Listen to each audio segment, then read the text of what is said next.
მე ვარ დავით მშვენიერაძე და სტუდენტური თვითმმართველობის არჩევნებზე ვიყრი კენჭის. ალტერნატიულ ვერსიასაც ჩავწერ მაინც. მე ვარ დავით მშვენიერაძე და დაიცავი ილიონის სახელით თვითმმართველობის არჩევნებზე ვიყრი კენჭის. თუ გინდა რომ გქონდეს ბევრი სტუდენტური აქტივობა უნივერსიტეტში. თუ გინდა რომ შენი ხმა ისმოდეს თვითმმართველობაში. თუ გინდა რომ შენი როლი ითამაშო უნივერსიტეტის დაცვაში, 30 აპრილს მოდი არჩევნებზე და დაიცავი ილიონი. მოგესალმებით, ეთერშია უნი პოდკასტის მორიგი ეპიზოდი. მე გიორგი შერვაშიძე ვარ, მარკეტინგისა და პროექტების მართვის მენეჯერი. დღევანდელი ჩვენი ეთერი დაეთმობა ილიონის სტუდენტური თვითმმართველობის არჩევნებსა და მაჟორიტარობის კანდიდატს დავით მშვენიერაძეს. მოგესალმებით, დავით, დავიწყოთ გაცნობით. ვინ არის დავით მშვენიერაძე სტუდენტობის მიღმა და როგორ დაახასიათებდი საკუთარ თავს, რომ გაგვეცნო და გაეცნო მაყურებელს. გამარჯობა, მადლობა მოწვევისთვის. ხო, ზოგადად ჩემი სტუდენტური ცხოვრება და სტუდენტობის გარე ცხოვრება ძალიან დაკავშირებულია ხომ ერთმანეთთან, რადგანაც სწავლაც აქ იმ ფაკულტეტებზე იმიტომ გადავწყვიტე, ინტერესებიდან გამომდინარე გადავწყვიტე, მოკლედ და თავიდან სწავლობდი კინომცოდნეობას და ძალიან მაინტერესებდა ეს კინო, ახლა ძალიან მაინტერესებს და მიყვარს. ამას გარდა ახლა პოლიტიკით ვარ ძალიან დაინტერესებული და გადმოვედი პოლიტიკის მეცნიერებებზე, თუმცა ამის გარდა მაქვს საოჯახო მარანი ჩემს სოფელში, სადაც ვაყენებ ღვინოს, ჩემთვის ჯერ მე ღვინოს ვერ დაუძახებ, იმიტომ რომ მაგას კიდე დიდი შრომა და ცოდნა ჭირდება, თუმცა იქითკენ მივდივარ და ასევე ძალიან მაინტერესებს გამძლეობითი სპორტი, რომელშიც მომავალში მიხილავთ იმედი. მშვენიერი წარმატებები ყოველ ჩანაფიქრში და საქმიანობაში. და კითხვა მექნება შემდეგი, რატომ აირჩი ილიონი და კონკრეტულად შენი ფაკულტეტი, ანუ რა იყო ეს ინტერესი, იმიტომ რომ მრავალფეროვანი ინტერესები გქონია და რატომ ილიონი, მოკლედ?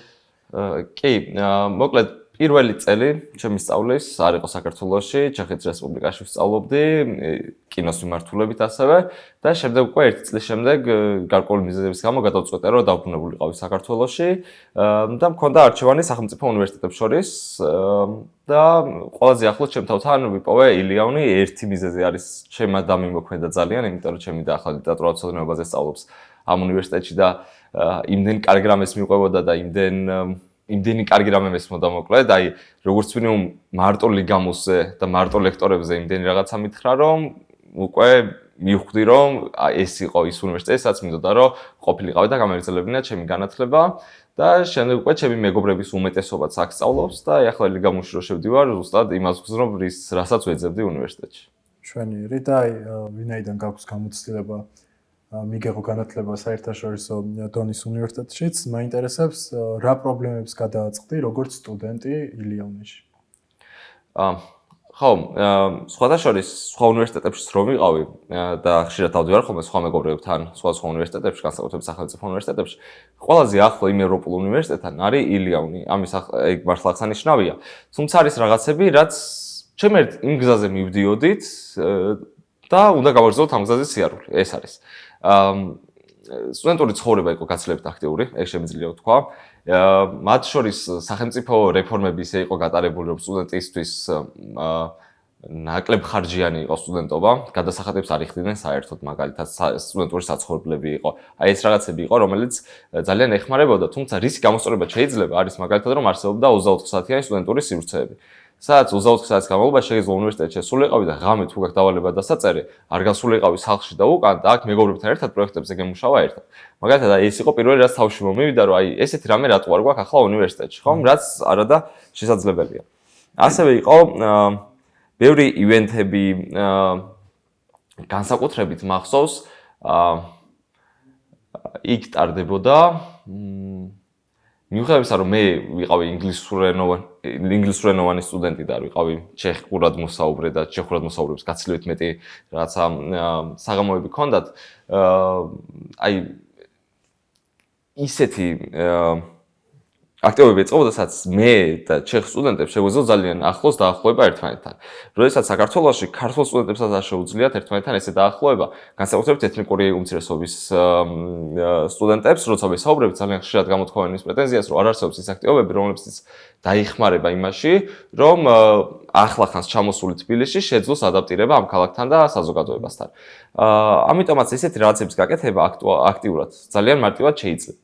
და ნუ მეორე იყო ასევე ლექტორები იქ და არჩევითი საგნები, რომლებიც ძალიან გეხმარებოდა. მაგალითად, არ ვიყავი ვალდებული, რომ 5 საგანი ამერჩია, ხო, ეს იყო ჩემზე დამოკიდებული. და კრედიტებიც შესაბამისად თამაშდებოდა. შემეძლო ამეღო 7 საგანი, რომელიც იყო მაგალითად 5 კრედიტიანი და ამეღო სემესტრულად 35 კრედიტი მაგალითად და შემდეგ სემესტრში 25 კრედიტი გამიარა 5 კრედიტიან საგანში. ანუ აი ეს თავისუფლება, სტუდენტის თავისუფლება მეტად იყო და ვიყავი მეტად ჩემ თავზე დამოკიდებული. ანუ ნაკლებ რამეს მიწყვეტდა ადმინისტრაცია და სახელმწიფო, მეტ რამეს წყვეტდი მე თვითონ რა იყო ჩემთვის უკეთესი.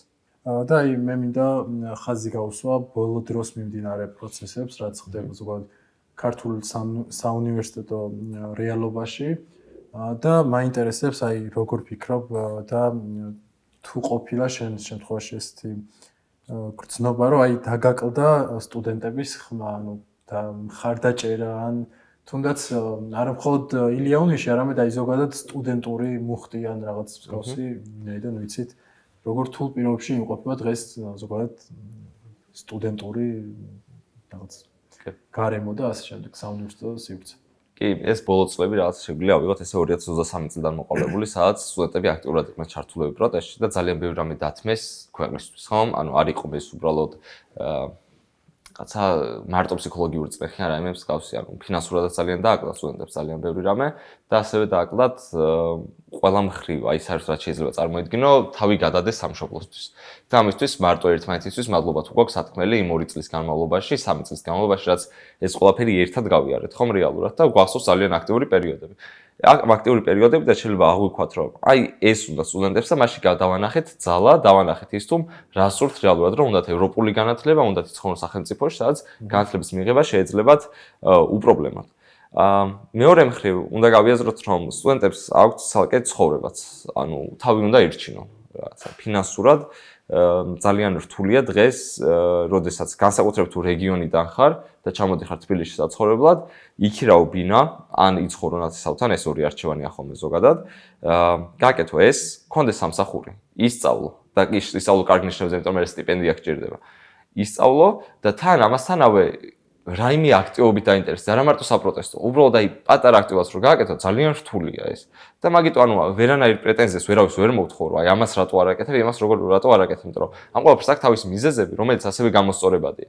და ერთად უვიმუშავებთ იმაზე, რომ ეს ყველაფერი გამოსწორდეს და სტუდენტებს შეძლება მიეცემათ საშუალება, რომ რაღაცა პატარა დროს უნდათ რაც აქვთ, უკეთ გამოიყენონ იმაში, რაც მათ გააბედნიერებს და თავს საზოგადოების ღირსეულ ნაწილად აგზნობინებს, ეს უნდა გავაკეთოთ, რომ მათ შეუმსუბუქოთ ის წვალება, რასაც გადიან და იმ სამსახურებში მუშაობენ და მეც რავი, პირველი რო ჩამოვედი, მუშაობდი ისეთ ადგილას, სადაც საერთოდ შეიძლება არც მიხაროდეს იყოფნა და ძალიან სტრესული იყოს იქ მუშაობა, მაგრამ როდესაც გვერდით ყავს მეგობრები, რომლებიც იცი რომ ყოველ კვირა შეიკრიბებით, ყოველ რაღაც პერიოდში ერთხელ შეიკრიბებით და ერთმანეთს თავს კარგად ვაგრძნობინებთ, ეს უნდა იყოს უბრალოდ. მე მგონია ეს არის სტუდენტური ცხოვრების არსი, რომ ერთმანეთს შეუმსუბუქოთ ყოფა და პირიქით უფრო სახალისო და ბედნიერი გავხადოთ ერთმანეთთან სწავლა. მრავალფეროვანი, რაც მნიშვნელოვანია ყველასთვის. და აი როგორ გიცნობენ ილია-უნელები, ანუ აქამდე გქონია რაიმე აქტივობა ან ინიციატივა უნივერსიტეტში, რითაც შეიძლება ითქვას, რომ აი დაამახსოვრეთ თავის სტუდენტებს ან კი, მანამდე მქონდა მე და ჩემ მეგობრებს მომავალი ჩვენიას კამპანია, ეს მომავალი ჩვენია ერქვა, რომელიც ილია სიტყვებია და ზუსტად იმას უმიზნებდით, რომ როდესაც ადამიანებს ხშირად გვავიწყდება, რომ რაღაცა შეიძლება დაგვდრგუნოს რაღაცა იმედი დაგვაკარგვინოს, ჩვენ მომავალზე ვერ ვიფიქროთ, უბრალოდ აწყვაში გავიჭედოთ. გვახსოვდეს, რომ ილია ჭავჭავაძემ ჩვენმა დიდმა ქართველმა, როგორც მოიხსენიებენ ხოლმე, გითხრა ის, რომ მომავალი ჩვენია და ეს მომავალი ზუსტად მისი სახელობის უნივერსიტეტის სტუდენტები ვართ და ეგ უნდა გავიაზროთ და ამის ფარგლებში ქონდა კინოჩვენებები, საჯარო ლექციები ქონდა, ასევე მას შემდეგ რაც განათლების დეფორმა მიიღო განათლების სამინისტრომ, ხშირად გავაქტიურდით, დავიწყეთ საპროტესტო აქციები და შევიკარით ერთიან გუნდად, დაიცავ ილია-უნით, როგორც რათა ერთად დაგვეცვა ჩვენი უნივერსიტეტი ამ რაც მავნებლური რეფორმისგან და მანდა ცხოვრავი სიტყვით გამოსულები რაღაცები არის ერთით შეიძლება ვახსოვდე ხალხს. კი ბატონო. და აი რა იყო ის მომენტი, როცა გადაწყვიტე, რომ უნდა ვიყარო კენჭი, აი რატომ ჩათვალე, რომ ეს პასუხისმგებლობა უნდა აგიღო და აი სად გადიოდა ეს მომენტი, ან როდის და რატომ გადაწყვიტე? კი, თებერვლის შუა რიცხვები იყო, როდესაც შევთანხმდით ჩვენ, რაღაც ჩამოვყალიბდით ერთიან მოძრაობას და შევთანხმდით, რომ ყველა ბერკეტს გამოვიყენებდით იმისთვის, რათა განათლების დეფორმისგან დაგვეცოთ ჩვენი უნივერსიტეტი და ჩვენი პროგრამები. ერთ-ერთ ასეთ აქტივობა იყო 1 აპრილი, როდესაც განათლების სამინისტროს არ მივედით და სათითაოდ წერილები შევიტანეთ გივი მიქანაძის სახელზე და მოვუწოდეთ სხვა კითხვები დავუსვით. მე სხვა კითხვა მქონდა მაგალითად და სხვა მოძრაობის წევრებს ჰქონდათ სხვა კითხვები. მე მქონდა მივიღე წერილი, მაგრამ კითხვა უპასუხოდ დარჩა. ანუ ჩემი კითხვა იყო ერთი, რატომ მიუქმე პროგრამებს და მეორე, რატო არ გვხვდები სტუდენტებს. იმ კითხვაზე თუ რატომ მიუქმე პროგრამებს ძალიან ზოგადი და შაბლონური პასუხი იყო. მაგალითად, მე და ჩემმა დამ დავწერეთ სხვადასხვა კითხვები და მივიღეთ ერთ და იგივე რაღაცა პასუხი. რაც ხო უბრალოდ შაბლონურად რაც ქონდათ გამზადებული, ის მოგწერეს, ხო? და როდესაც ვიდექით განათლების სამინისტროს წინ, ვუსმენდით მუსიკებს, მაშინ მოვიდა წერილი თვითმმართველობის არჩევნებთან დაკავშირებით და გადავილაპარაკეთ და მივხვდით, რომ ეს იყო ის შესაძლებლობა, რომელიც შეიძლება გამოგვეყნებინა იმისთვის, რომ გივი მიქანაძისთვის, რომელსაც ჩვენთან შეხვედრა ძალიან არ უნდა ხოლმე, ლეგიტიმურად მიგვემართა და სტუდენტების სახელით შეხვედრილი ყავით. და ბევრი კითხვა გვაწუხებს სტუდენტებს ან განათლების დეფორმასთან დაკავშირებით და ეს პასუხები შეგვიძლია მივიღოთ და სტუდენტებს მივაწოდოთ ეს პასუხები, რაც მათ აწუხებთ. ამიტომ გადავწყვეტ, რომ მოდი რატომაც არა გვეცადა და თან პარალელურად ჩავერთეთ პროცესში, სადაც გვინდოდა გაგვეგო შიგნით უნივერსიტეტში რა პრობლემები აწუხებთ სტუდენტებს. რადგან როდესაც შევიკარით, ესეთი რაღაცა დავთქვით, რომ როდესაც სახელმწიფო ცდილობს, რომ ჩვენი უნივერსიტეტი დაასუსტოს, ჩვენ უნდა ვეცადოთ, რომ ეს უნივერსიტეტი უფრო და უფრო გაძლიერდეს. ამიტომაც იმ შიდა პრობლემების მოგვარებით, რაც დღეს გვაქვს, მიუხედავად იმისა, რომ დაფინანსებას ნაკლებს გვაძლევენ, მიუხედავად იმისა, რომ ყოველდღე ველოდებით ახალ რეპრესიებს ჩვენ მიმართ, მაინც შეგვეძლოს, რომ უფრო ძლიერები ვიყოთ, უფრო ხალისიანები ვიყოთ და უფრო ძლიერად მივახვედროთ ხალხს, რას კარგავენ ჩვენი დაკარგვით, ხო? ჩვენი უნივერსიტეტის დაკარგვით და მე მგონია, რომ არ ყოფილა ისეთი რაღაცა, რაც სადეთ და არ გამოგვივიდა და ეს დარწმუნებული ვარ, რომ განათლების დეფორმასაც შეეხება, რადგან საზოგადოება ჩვენი საუნივერსიტეტო სივრცე გაიაზრებს მალე რამდენად მავნებლური რაღაცაა ის, რომ საქართველოში ნომერ პირველი უნივერსიტეტი ყველა სტატისტიკით დაიხუროს და სხვა კვოტები შემცირდეს სხვა უნივერსიტეტებში. ამიტომაც ხო, ეს ჩვენი მიზანი არის ის, რომ დავიცვათ უნივერსიტეტი და ამისთვის ვხედავთ ერთ-ერთ ბერკეტად თვითმმართველობის არჩევნებს. ერთი ეგ არის და მეორე გაძლიერება უნივერსიტეტის. კი ბატონო. და აი ახლა მინდა რომ უშუალოდ მაყურებელს გავაცნოთ თუ რა პროცესია ეს სტუდენტური თვითმმართველობის არჩევნები და ზოგადად როგორ მუშაობს სტუდენტური თვითმმართველობა ილიონში. კი ბატონო. არჩევნები დავიწყებ იმით, რომ 30 აპრილს ჩატარდება, იქნება 8 საოლქო უბანი. თქვენ სად მოგიწევთ ხმის მიცემა შეგიძლიათ არგუსზე ნახოთ, წერილიც მოგვივიდა და ასევე არგუსეც არის ეს ინფორმაცია. თქვენი ფაკულტეტის და კურსის მიხედვით არის. ანუ მაგალითად მე ვარ მეცნიერებათა ხელოვნების ფაკულტეტის სტუდენტი. პირველი, მეორე კურსის სტუდენტები ერთ ოლქში აძლევენ ხმას, მესამე, მეოთხე მაგისტრატურა და დოქტორატურა ერთ უბანში. ამიტომაც ეგ არის მნიშვნელოვანი, რომ ვიცოდეთ რომელ უბანში უნდა შევიდეთ, მაგრამ თუ შეგვეშალა და სხვაგან მივედით, იქ კოორდინატორი იქნება, ვინც გვეტყვის, რომ აი სხვა უბანია და მოდი აბა სხვაგან იქნები შენ ჩაწერე. შემდეგ მივდივართ, ხმას ვაძლევთ, იქნება 8 ადამიანს ვირჩევთ მაჟორიტარული წესით, ანუ კანდიდატს ვაძლევთ ხმას და გვერდით გვექნება მეორე ბიულეტენი, სადაც უშუალოდ ორგანიზაციას ვაძლევთ ხმას.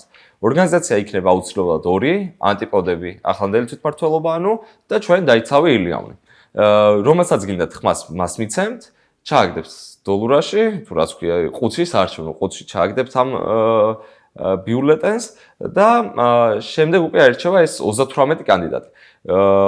მაჟორიტარული სიით არჩეული აირჩევა უბრალოდ ხმების უმრავლესობით, ვისაც აირჩევენ, ხოლო შემდეგი 30 ადამიანი პროპორციულად იმისა, რამდენი ხმასაც დავაგროვეთ. მაგალითად 50 თუ გადანაწილდა, 15 კანდიდატს შევიყვანთ თვითმმართველობაში. ამის შემდეგ უკვე გაიმართება პრეზიდენტის არჩევნები, შიდა არჩევნებია, რომლითაც ახლანდელი პრეზიდენტი გადააბარებს თავის უფლებამოსილებას ახალ პრეზიდენტს და ხმათა უმრავლესობით გადაწყდება ვინ იქნება შემდეგი. შემდეგ ეს 38 ადამიანი, როგორც აი პარლამენტი მუშაობს უბრალოდ საქართველოში წარმომადგენლობით, ეგრე არის ახლა აქაც, რომ 38 ადამიანი იქნება წარმომადგენელი, იქნება ერთი ოპოზიცია, ერთი ახლანდელი ძალაუფლებაში მყოფი ორგანიზაცია და გადაწყვეტილებას მიიღებენ ესე მსჯელობით და რაღაცა. ესე ძალიან მარტივად, აი პარლამენტის მოდელია ოღონდ დაპატარავებული, ეს შეგვიძლია წარმოვიდგინოთ. და აი დღევანდელ მიმდინარე მდგომარეობაზეც რო ვისაუბროთ, აი რას აკეთებს თვითმმართველობა რეალურად და რას ვერან არაკეთებს დღევანდელი მოცემულობიდან გამომდინარე. კი ბატონო. ზოგადად აი კომუნიკაცია ჰქონდა გუშინაც მათ შორის პრობლემა იყო და თვითმმართველობის წარმომადგენლები იყვნენ მოსულები და მომავალშიც გვექნება აუცილებლად დებატებია 28 აპრილს ჩანიშნული 7 საათზე და იმედია მოვლენ მათი წარმომადგენლები და გვექნება დებატები, რადგან ძალიან ბევრ სტუდენტს აინტერესებს ეგეც. მე ვთვლი რომ და დებატები რა შეეხება? დებატები შეეხება თვითმმართველობის არჩევნებს, მომავალ გეგმებს კონკრეტულად, თუმცა ასევე მოსულ მაყურებლებსაც შეეძლებათ კითხვების დასმა, ბოლო ეტაპი ეს იქნება, სადაც კითხვა-პასუხის რეჟიმი იქნება. რა თქმა უნდა, ვერ ამოუწურავთ ყველაფერს, მაგრამ ყველანაირად ვეცდებით, რომ ყველა კითხვა რაც კი გაჩნდება, ამაზე პასუხი მოისმინოთ. მე ვთვლი, რომ თვითმმართველობაში არის ასობით ადამიანი, ხო ვიცით? რომ ეს ასობით ადამიანი არის გულანთებული ახალგაზრდა, რომელსაც უნდა რომ რაიმე შეცვალოს, რაიმე გააკეთოს, ინიციატივა ჰქონდეს და ამას უყურებ ძალიან პოზიტიურად. თუმცა სამწუხაროდ ხდება ხოლმე, რომ ამ ადამიანებს არ ეძლებათ ხოლმე საშუალება, რომ თავისი გამოჩენილი ინიციატივა შეასრულონ და განახორციელონ.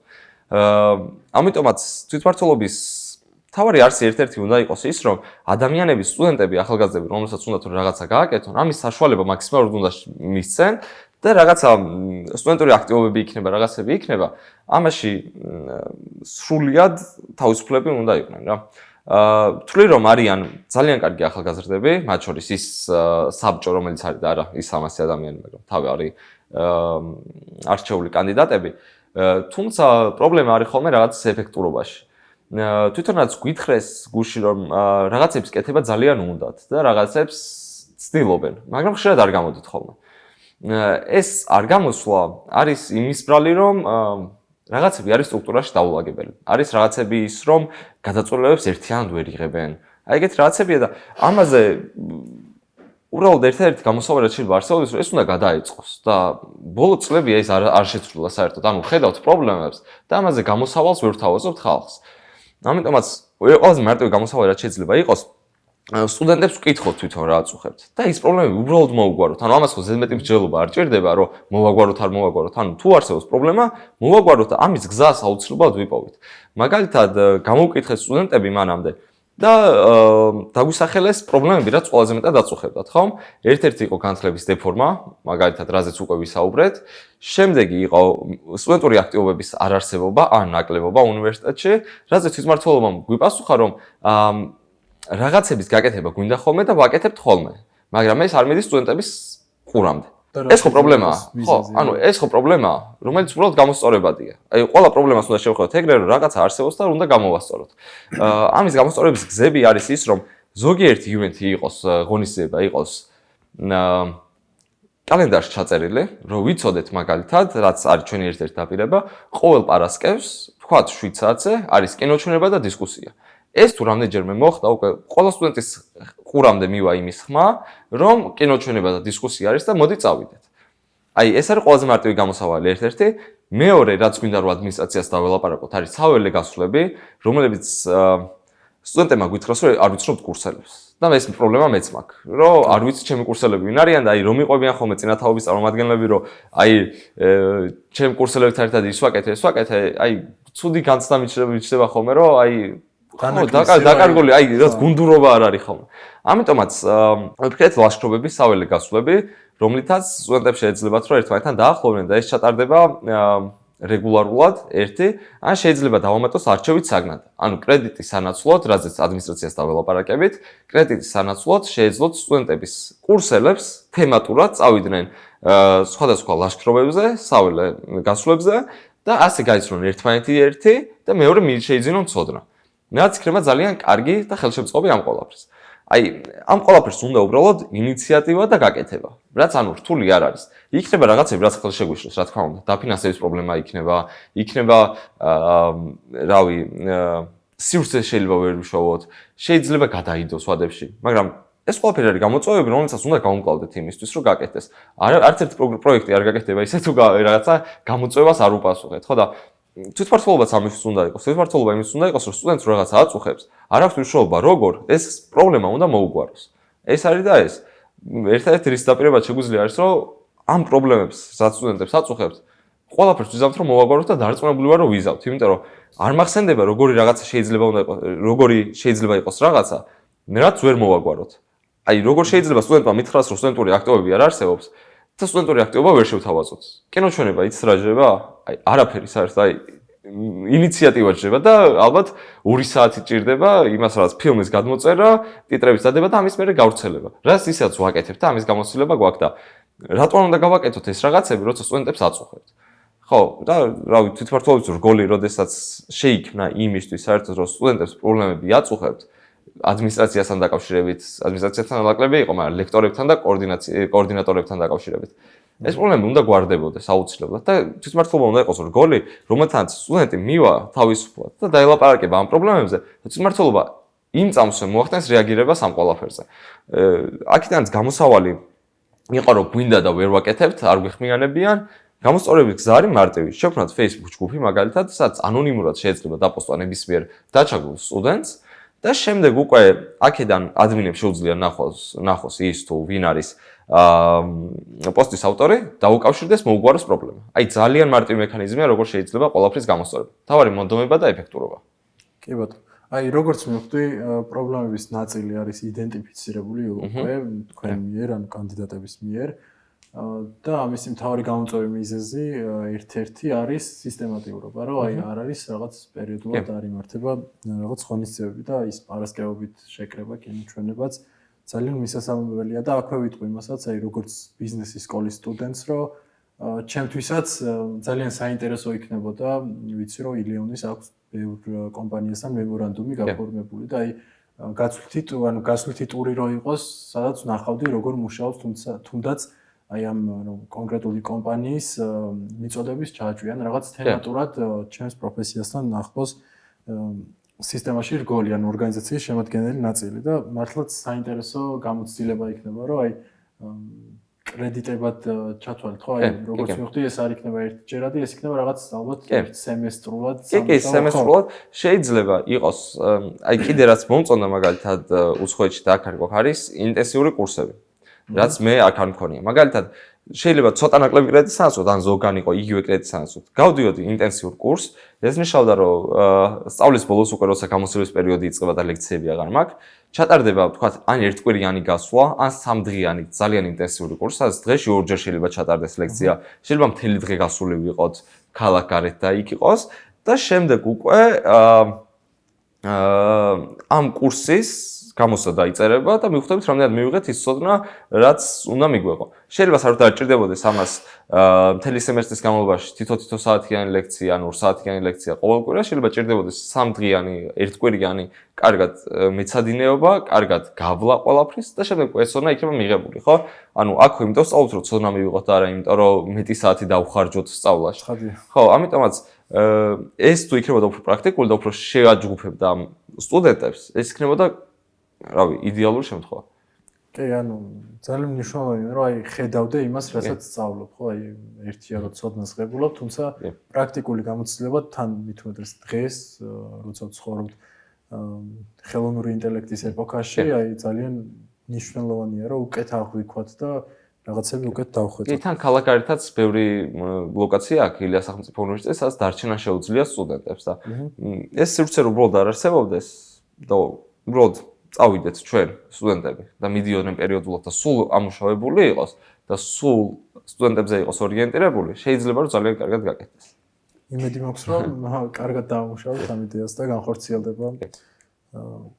და აი შემდეგი კითხვა მექნება, რატომ უნდა აგირჩიონ სტუდენტებმა სწორედ თქვენ აი რომ გვესაუბრო და მაყურებელსაც რომ გააცნოთ თქვენი პოზიცია. როგორც ვიგითხარით, ჩვენი ასე გაერთიანება შეიქმნა 2026 წლის თებერვალში, მაშინ როდესაც გამოცხადდა ის საფრთხე, რომ უნივერსიტეტს გაუქმდებოდა პროგრამების 92%.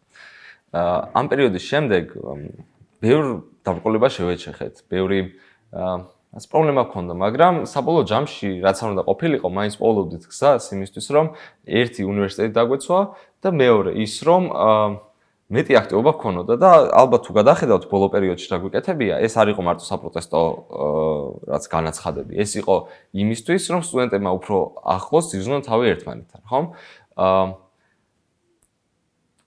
გვინახავს ახლანდელი ჯგუფის მუშაობა, ანტიპოდების მუშაობა ამ წლებში და ეს ბოლო პერიოდი ვთვლი რომ ისინი ცდილობენ რაღაცებს, თუმცა არიან არაეფექტურები. ჩვენ ამ პერიოდში გამოაჩნევთ რამდენად ეფექტურები შეგვიძლია ვიყოთ ჩვენ და ამიტომაც თუ გინდათ ეფექტური თვითმმართველობა, რომლებიც მოაგვარებს თქვენ პრობლემებს.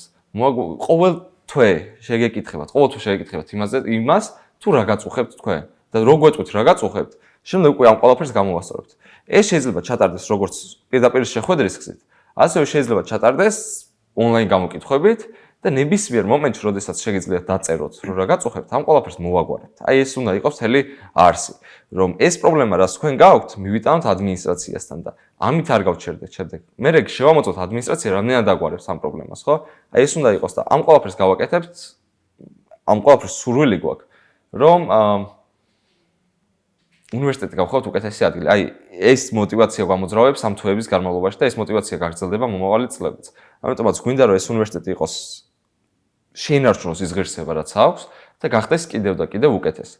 იმ საფრთხის წინაშე რაც გავართ, ერთ-ერთი გამოსავალია რომ საუკეთესო თავდაცვა არის თავდასხმა. აი ეს თავდასხმა არის ის რომ შენი უნივერსიტეტი შიგნით გააძლიერო. ოღონდ გაძლიერებას ვეძახი იმას რომ გახადოს უფრო ტოპ უნივერსიტეტი, გახადოს უფრო უკეთესი ევროპული უნივერსიტეტი. ამ ყველაფერს ჭირდება სტუდენტების ინიციატივა, რომლებიც შეძლებენ თავიანთი აზრებით, თავიანთი იდეებით ეს უნივერსიტეტი გახადონ უფრო დასავლური.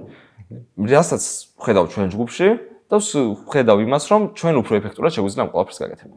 და აი რა არის თქვენი სამი მთავარი პრიორიტეტი, რითაც იხელმძღვანელებთ ამ პერიოდის განმავლობაში? კი, როგორც გითხარით, გამოკითხვა რაც ჰქონდა, იმის როგორც გითხარით, მოკლედ გამოკლება რაც ჰქონდა, იმის მიხედვით შედგა სამი მთავარი პრიორიტეტი, რაც ჩვენ გვაქვს. პირველი, ეს არის უნივერსიტეტის დაცვა გარე საფრთხისგან, რაც არის განათლების რეფორმა. მეორე, ეს არის სტუდენტური აქტივობების გამრავალფეროვნება და გამრავლება, ანუ მეტი სტუდენტური აქტივობა და მესამე ის რომ ყველა სტუდენტის ხმა, ყველა სტუდენტის პრობლემა ისმოდეს თვითმმართველობაში და შემდეგ ადმინისტრაციაში. აი ამ სამ თავარ დაპირებას პირდებით რომ ერთი დავიცავთ უნივერსიტეტის ყველაფრით რიც შეგვიძლია. მეორე, სტუდენტური აქტივობები იქნება ბევრი და იქნება ყველა სტუდენტისთვის ხელმისაწვდომი და მესამე, ყველას პრობლემას მოგწერეთ, დაწერეთ ჯგუფში, გითხარით, კაბინეტის უღია იქნება, ყველაფერს მოვაგვარებთ. აი ეს სამი პირობა არის, რასაც აუცილებლად შევასრულებთ. რამდენიმე პრობლემა დაასახელე და მაინტერესებს, გაქვთ თუ არა რაღაც კონკრეტული სამოქმედო გეგმა, თუ როგორ განახორციელებთ და აი როგორ იმუშავებთ თუნდაც პირველივე თვიდან არჩევის შემდგომ. კი. ზოგად ცოტა ხუმრობითაც, მაგრამ რეალურად დავისახეთ ესეთ გეგმა არჩევნების წინ. რომ არ აქვს მნიშვნელობა წავაგებთ თუ მოვიგებთ, ჩვენ ყველაფერს ვეცდებით იმისთვის, რომ ეს დაპირებები მაინც შევასრულოთ. რა თქმა უნდა, თუ აგვირჩევთ, მეტი შესაძლებლობა გვექნება, მეტი ლეგიტიმაცია გვექნება და უფრო ეფექტურად შევძლებთ ამ ყველაფერს, მაგრამ ეს დაპირებები არ არის იმისთვის, რომ არჩევნები მოვიგოთ. ეს დაპირებები არის იმისთვის, რომ იმ ბიზნესს მივაღწიოთ, რაც ჩვენ გვინდა და ეს არის რომ უკეთეს უნივერსიტეტში ვისწავლოთ. ამიტომაც პირველივე თვეს გვინდა, პირველივე თვეს კი არა, ესე გვაქვს დასახული. 1 მაისიდან ვიწყებთ 30 აპრილის არჩევნების შემდეგივე დღეს ვიწყებთ ამ ყველაფერზე მუშაობას. როგორ მუშაობთ თითოეულ პრობლემაზე შემიძლია აგისრათ. პირველი არის რომ როგორც კი მორჩება არჩევნები და იმედია გავიმარჯვებთ, განათლების მინისტრ გივი მიქანაძესთან ვითხოვთ შეხვედრას, ოფიციალურ შეხვედრას, სადაც დავუსვამთ იმ კითხვებს, რაც სტუდენტებს აწუხებთ. სანამ შეხვედრა ჩაინიშნება, მანამდე შევხვდებით სტუდენტებს და ამ სტუდენტებს ვკითხავთ თუ რა კითხვები აწუხებთ. რა აინტერესებთ, რომ მოისმინონ განათლების სამინისტროსგან. ეს იქნება პირველი ნაბიჯი, რასაც გავაკეთებთ ამ პირველი პრობლემის საპასუხოდ. მეორე, როგორც გითხარით, უკვე ყოველ პარასკევს ან შაბათს ეს ადმინისტრაციას უნდა შევთანხმოთ, მაგრამ რა თქმა უნდა, მაქედან თანხმობა იქნება, რომ ჩავატარებთ კინოჩვენებებს. ეს კინოჩვენებები დაიწყება 1 მაისიდან იმ პარასკევს არა და შემდეგ პარასკევს უკვე დაიწყება ეს კინოჩვენებები, იმიტომ რომ 2 კვირა ჭირდება დადასტურებას პროექტის. დაიწყება კინოჩვენებები და ყოველ პარასკევს ან ყოველ კვირაში ერთხელ გაგრძელდება. და იქნება დისკუსია საუცლელად და გვეყოლება მოწვეული სტუმრები. ამიტომაც პირველივე თვეს დაიწყება ეს კინოჩვენებები. ასევე ეგრევე დავიწყებთ ლაპარაკს ადმინისტრაციასთან იმ საველე გასვლებთან დაკავშირებით, თუმცა პირველი საველე გასვლა თვითმმართველობის და ის იქნება შიდა ორგანიზებით კრედიტების გარეშე და პირველად ესე ერთიანად გავალთ ლაშქრობაზე. ესეც დაიგეგმება პირველივე თვეს და ასევე დავიწყებთ ზაფხულში გვინდა და სპორტული აქტივობები გვაკლია, ესეთი მესეჯები შემოვიდა ბევრი. და გადავწყვეტ რომ ნახევარ მარათონი ჩავატაროთ ილიანის სახელობის და ზაფხულში უკვე დავიწყებთ ამის ორგანიზებას და ზაფხულშივე ვეცდებით რომ პირველივე წელი იყოს ეს როდესაც ილიანის ნახევარ მარათონი გაიმართება. და მესამე პრობლემას რაც შეეხება ის რომ სტუდენტების ხმა არ მიდის ხოლმე თვითმმართველობასთან პირველივე მაისს შევქმნით Facebook ჯგუფს სადაც შეიძლება ყველამ დაპოსტოს პრობლემა რა აწუხებს თვითმმართველობასთან ან ადმინისტრაციასთან დაკავშირებით ან ლექტორებთან ან კოორდინატორებთან რაღაცა და გვეყოლება ჯგუფი რომელიც ამის მუდმივ მონიტორინგს განახორციელებს და ამ პრობლემებს მოაგვარებს. ეს მინიმალური, ჩემი აზრით ჯერ კიდევ მინიმალურია გაკეთება პირველ თვეს. აი როგორც იცი უკვე არის რაღაც რამდენიმე ჯგუფი, იმიტომ რომ მე თვითონაც ხდება არ ვიცი რამდენად არის ამ ყველაფრის მართვაში ჩართული თვითმმართველობა, თუმცა რამდენიმე Facebook ჯგუფი აქვს ილიანის და მაინტერესებს აი ხომ არ გაქვთ თქვენ ალტერნატიული გზებიც თუ როგორ დაამყარებთ მუდმივ კომუნიკაციას სტუდენტებთან. კი ბატონო, ერთი გამოწვევა რაც შეიძლება იდგეს მანდ არის რომ ზოგადად სტუდენტებმა ვიცით ხოლმე ესეთი ჯგუფის ამოჩემება, სადაც მიუხედავად იმისა, რომ ბევრი ჯგუფი არსებობს, ერთში ვპოსტავთ ხოლმე ყველაფერს. ეს ჩემი დანაშაულიც არის ხოლმე, მეც ხშირად მიმართავ ამ გზას. ესეთ ჯგუფში, რომელიც არსებობს, ადმინი არის ჩვენი ძალიან ახლო მეგობარი. ამიტომაც უბრალოდ ვთხოვთ, რომ იმ ადამიანებს დაგავკავშირონ, ვისაც ეს პრობლემები აწუხებს. მაშინ რა თქმა უნდა ამას დავუკავშირდებით. ეგ არის. ანუ უკვე არსებობს რა თქმა უნდა ჯგუფები, სადაც იპოსტება და ვეცდებით რომ ახალი იყოს კონკრეტულად იმისთვის, რომ წეროთ რა პრობლემები გვაწუხებს. და ძალიან ჩვეულებრივად, როდესაც ეს პრობლემა მოგვარდება, კომენტარებში თვითმმართველობა დაწერს, რომ ეს პრობლემა მოგვარებული. ძალიან კარგი, მისასალმებელია თქვენი პოზიციაც. და აი მინდა რომ დასკვნის ეტაპზე წავიდეთ უკვე რაღაც შემოჯამებელი სიტყვებით შემოვიფარგლოთ. აი რა არის თქვენთვის წარმატებული თვითმმართველობა, როგორ ხედავთ აი ამ მოცემულობას? ჩემთვის წარმატებულა თვითმმართველობა, რომელიც გამუდმებით, აი როდესაც თვითმმართველი ქვია ადამიანს, ჩემი აზრით ხარ წარმატებული მაშინ, როდესაც შენი უნივერსიტეტია წარმატებული და როდესაც შენი სტუდენტები არიან ბედნიერები. მგონია რომ გამოწვევები სული არსებობს უნივერსიტეტში. სულ იქნება რაღაცა, რაც შეგვაწუხებს სტუდენტებს, იმიტომ რომ ზოგადად პროგრესისკენ მიმავალი გზა სულ ესეთია. კი ბატონო, და აი ესეთი ცოტა კრიტიკული კითხვა მექნება, რომ აი რატომ უნდა ენდოს სტუდენტი მაგალითად თქვენს მოძრაობას, გუნდს? ერთი რამე არ არსებობს, რომელიც ვთქვით და არ შევასრულეთ. და არ არსებობს დაბრკოლება, რომელიც შეგვხვდა და ამ დაბრკოლებას არ გავუმკლავდით. ეს იყო ერთ-ერთი ყველაზე მთავარი დაბრკოლება, იყო მათ შორის არჩევნებში რეგისტრაცია. რადგან ფაქტიურად 13 დღე გქონდა იმისთვის, რომ 2000 ხელმოწერა შევეგროვებინა. 1630 ხელმოწერა შევეგროვებინა და შევაგროვეთ 2100 ხელმოწერა. ყველაფერი, რასაც გვინდა, ყველაფერს ვაკეთებთ. მეორე მხრივ, მიუხედავად რომ ძალიან დიდ პატივს ვცემ ახლანდელ კანდიდატებს, ვეჭახებით სულ იმას, რომ რაღაცების გაკეთება სურთ და ვერ აკეთებენ. ვეჭახებით იმას, რომ თვითმმართველობის ხსენება ძალიან ბევრ სტუდენტს სახეზე ცოტა სხვა სახეს აღებინებს ხოლმე, ხო? აი, რაღაცა უხერხულობას გაგრძნობინებს ხოლმე და რაღაცა ის თუ არ მოგწონს და გვინდა რომ რაღაცა უკეთესი იყოს, გვინდა რომ რაღაცა ახალი ენერგია იყოს, ახალი ძალა იყოს, რომელიც ძალიან ბევრი გვაქვს რეალურად და ალბათ რავი, ჩვენ ღონისძიებებს თუ უყურებთ, ყოველთვის ძალიან ბევრია ხოლმე და ვცდილობთ რომ რაც შეიძლება მეტად შევკავშირდეთ ერთმანეთთან. აი ეს თუ გინდათ ახალი ენერგია, ახალი ძალა, ის რომ უნივერსიტეტი პირიქით უფრო განვითარდეს და პირიქით წინ მიიწევდეს, მაშინ უნდა გვენდოთ. ეგ არის, იმიტომ რომ არასდროს არ ყოფილა ისეთი რამე, როცა რაღაცა გვითქვამს და არ გავიკეთებია. კი ბატონო, მადლობა.